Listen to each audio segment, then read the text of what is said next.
Olá pessoal, Rogério Martins Barbosa, advogado, doutor em Direito dos Resíduos, e vamos prosseguir com a nossa aula de hoje sobre as fontes do direito dos resíduos. A primeira fonte que nós indicamos na aula passada foi a norma. E usamos o termo norma, mas é comum na doutrina do direito ouvir o termo lei. Mas lei é uma espécie de norma, e como trataremos de outras espécies, como decretos, resoluções, portarias, né, decidimos usar o termo norma. Então, a nossa aula de hoje.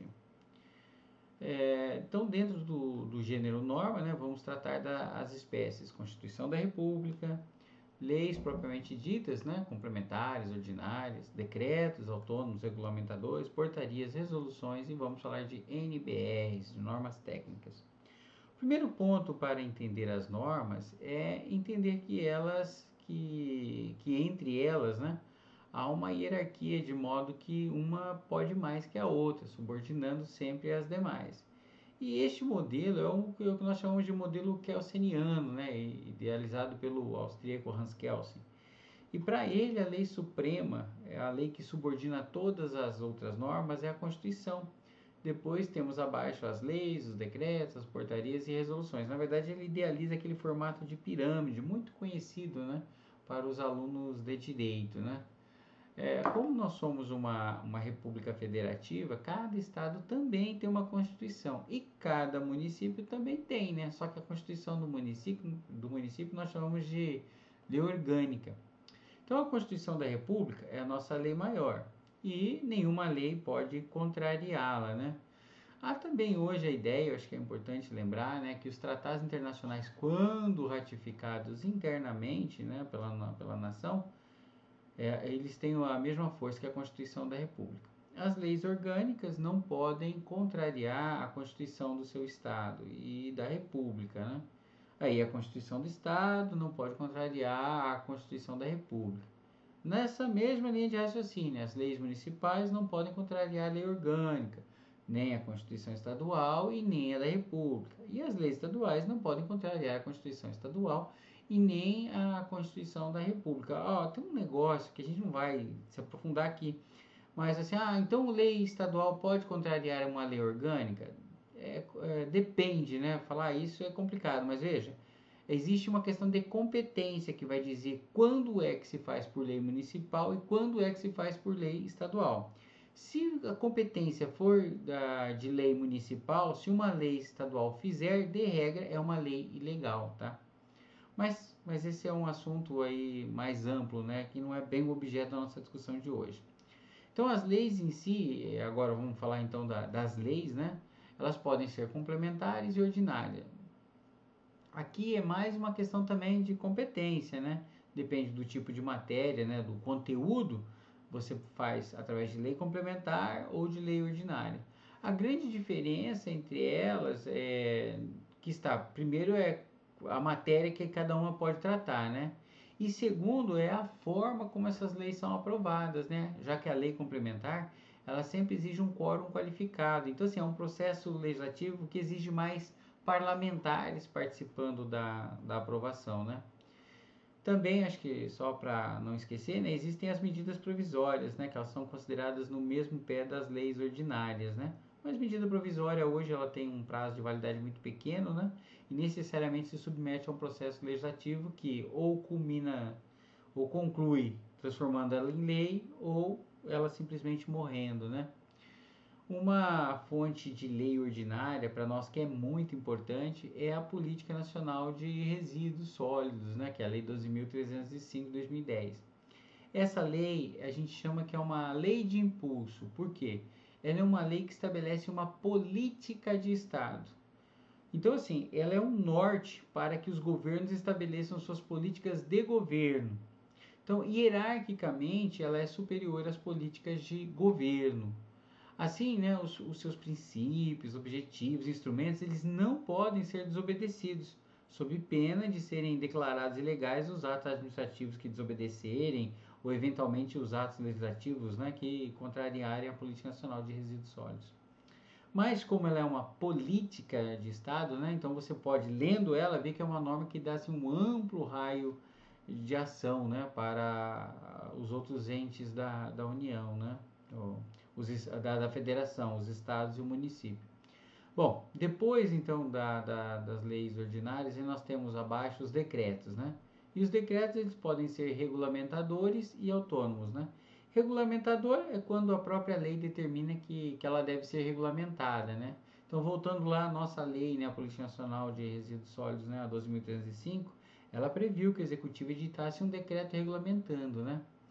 E importante porque é o seguinte, o decreto ele nunca pode contrariar a norma que ele está regulamentando. Então, assim, um decreto não pode desdizer o que a norma, o que a lei que está sendo regulamentada disse, né? Ele não pode permitir ou proibir onde a lei não permitiu ou não proibiu, né? O que ele vai fazer? Ele vai apenas instrumentalizar as formas de cumprir aquela lei que ele está regulamentando. O decreto autônomo, ele é um decreto que tem força de lei, mas não passa por processo legislativo, né?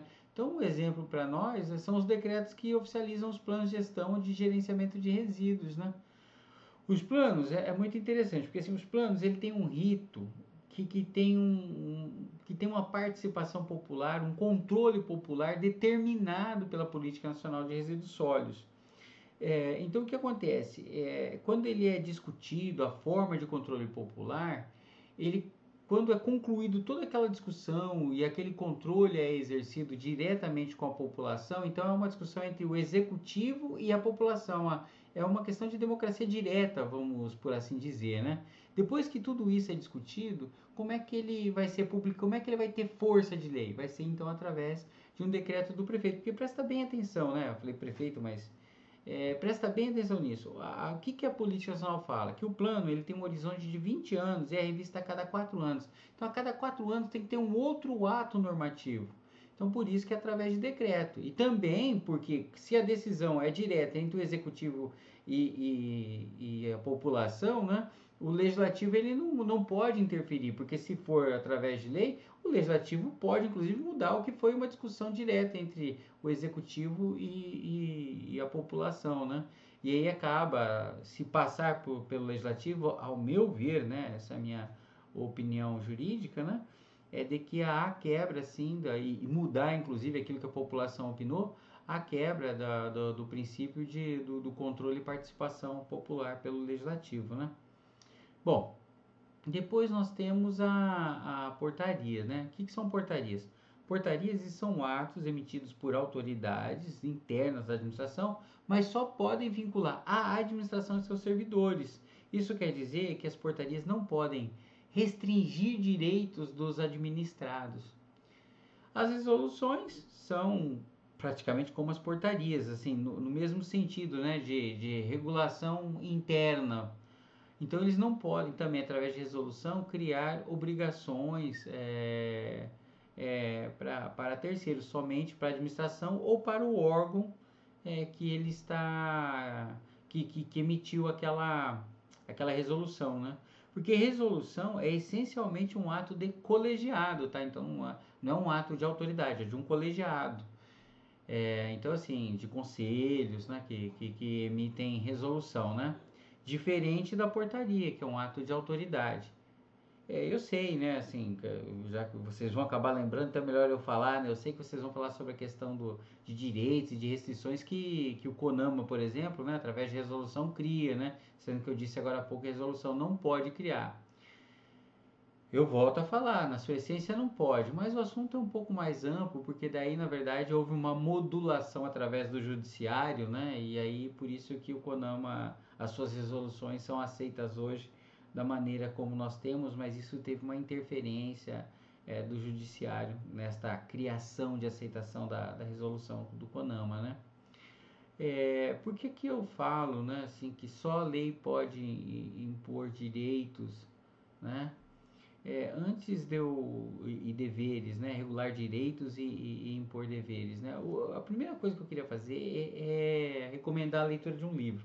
É uma leitura assim muito prazerosa, muito gostosa. É um livro pequeno chamado A Lei ou La Loi, né? A Lei de Frederic Bastiat. Foi escrito no século XIX e esse livro ele vai de alguma forma refletir por que só a lei pode impor direitos, né? Ou impor deveres e restringir direitos, né? Eu digo restringir direitos porque a lei, na sua essência, ela nunca cria liberdade, tá? Ela só tolhe liberdade, ela só limita, né? Ela limita o exercício de algo que você já tem, né? Então esse livro é uma leitura assim essencial, né? Você não pode morrer sem ler esse livro, né? Como já é um livro de domínio público, eu vou deixar o link do livro para baixar aqui na descrição do livro, né? Na descrição aqui do nosso vídeo. Bom, voltando, né? Então só lei pode regular direitos, porque a lei é fruto da nossa delegação a outros homens que vão legislar em nosso nome, conforme os nossos costumes e nossas referências, né? Por isso que damos poder de restringir nossas vidas, né? Então é por isso que nós elegemos, né, o legislador, né? Agora, e por isso que não pode o tecnocrata que não foi eleito, né, um tecnocrata sem face, como nós costumamos falar, né, submeter o povo a obrigações para as quais, ainda que uma lei venha delegar, o direito nunca delegou, né? E aí, quando eu falo isso, eu sempre acabo me lembrando da expressão, né? O direito não cabe na lei, porque ele é maior do que a lei, né? E quem disse que o direito não cabe na lei foi o Lênin Streck, num livro que é muito interessante, já pelo título, né? Que é um livro chamado Brechas na Lei, né? E quando eu digo, né, quando eu lembro dele, né, que ele diz o direito não cabe na lei, eu sempre cumprimento, né? Não cabe direito, não cabe a própria justiça, né? Mas por fim, vamos falar das normas técnicas, né? Que aqui nós temos a NBR, né? Então, as NBR são normas técnicas de uso voluntário, isso é muito importante, ó, uso voluntário, editadas pela Associação Brasileira de Normas Técnicas, a ABNT. E de regras elas são vendidas, né? E elas são sempre interpretadas, né, assim, como é que a gente vê no mundo jurídico? Elas são interpretadas como um consenso sobre o estado da arte de determinado assunto, ou seja, de que experts se reuniram, então interpretaram consensualmente de como estaria o estado da arte para determinada coisa, para a construção de um aterro, para a implantação de um sistema de aproveitamento energético, esse tipo de coisa, né? Então, ela é uma regra de direito, mas que vem na verdade, sim, ela não é uma regra de direito, né? Ela não vale como lei e nem pode ser cobrada como lei, né? Mas, lamentavelmente, né, o que a gente tem visto é que, às vezes, atos infralegais, né, como nós falamos, né, atos normativos menores, né, como portarias, vêm exigindo, por exemplo, a aplicação de normas técnicas, né? Eu diria assim, quando você tem uma norma técnica, na verdade, ela é um conselho. Se você fizer não respeitando uma norma técnica, mas der tudo certo, não tem problema nenhum. Se você fizer desrespeitando uma norma técnica e der problema, aí a presunção passa de que você não agiu conforme a técnica aprovada para fazer aquilo. É mais ou menos isso que é o resultado de não se aplicar uma norma técnica, né? Bom, acho que chega, né? Chegamos ao final de mais uma aula. Essa aula foi bem maior que as demais, né? Te espero na próxima para a gente falar sobre outra fronte do direito, que é a doutrina. Até mais, pessoal.